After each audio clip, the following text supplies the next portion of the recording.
This afternoon we catch up with Coach Rodenberg in week 3 of the season. How are we doing, Coach? Good, Rob, thanks. The Northwest Knights came over, defeated your young Indian Hill team 34-12 last Friday. Areas of the game, Coach, that showed positive signs, because I know there were some. Again, the line of scrimmage is playing well.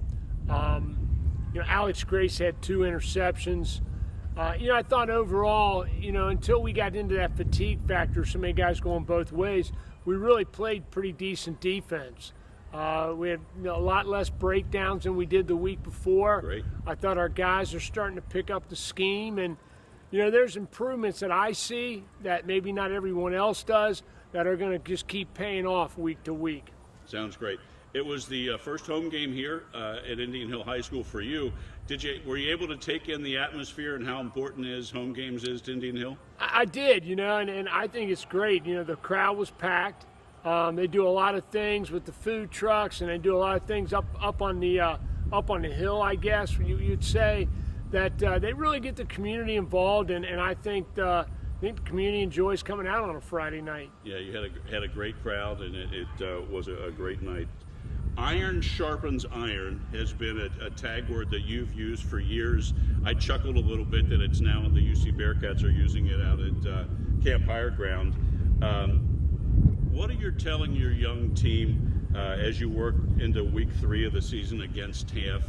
Are you working that iron sharpens iron tagline in, or where are you with development of your program? We are, and the iron sharpens iron is a form of being honest and being accountable. We got to be honest with our players. Our players got to be honest with each other. We got to all be accountable to each other. So while it's not a scream and yell and a negativity, I think iron sharpens iron is just being able to look at your teammate or look at your players or your other coaches and say, this is what we need to do to improve, and we are doing that. And I know what situation the kids are in, and I think we're getting better. And I'm happy with the effort that they're putting forward. These guys have got a great attitude, but I don't sugarcoat things. I'm honest with them, tell them where we're at, tell them what we got to do to get better, and that's the whole iron sharpens iron. It's just being responsible to each other. Perfect. It's great that they're buying in and understanding that. Week 3, you travel to the new Stargell Stadium and face the 1-1 Taft Senators.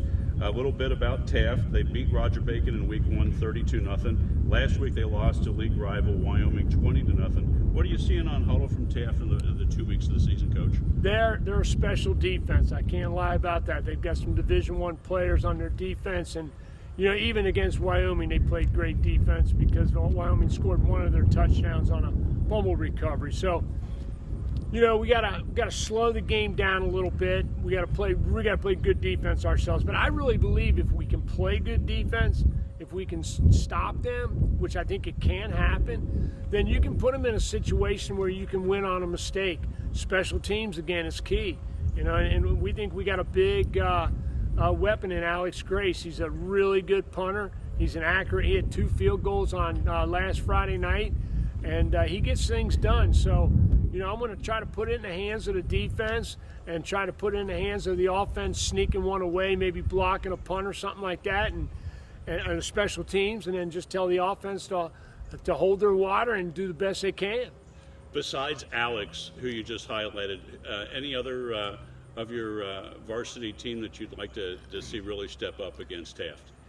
Danny O'Brien played pretty well last week on both offense and defense, and I think he's a really good player. And then Penn Picton, we moved to linebacker, and I'll be honest with you, Penn's only a sophomore, but he does some things at linebacker that you don't teach. He's got those instincts, Sure. which at linebacker you need, and I think he's got an opportunity to be pretty special the more reps he gets. And then just as long as our offense and defensive line continue to keep developing, that'll be key towards our success. Well, Coach, go down to Stargell Stadium, get that first W. Best of luck the rest of the week, and we'll touch base next week. I appreciate it, Rob. Thanks.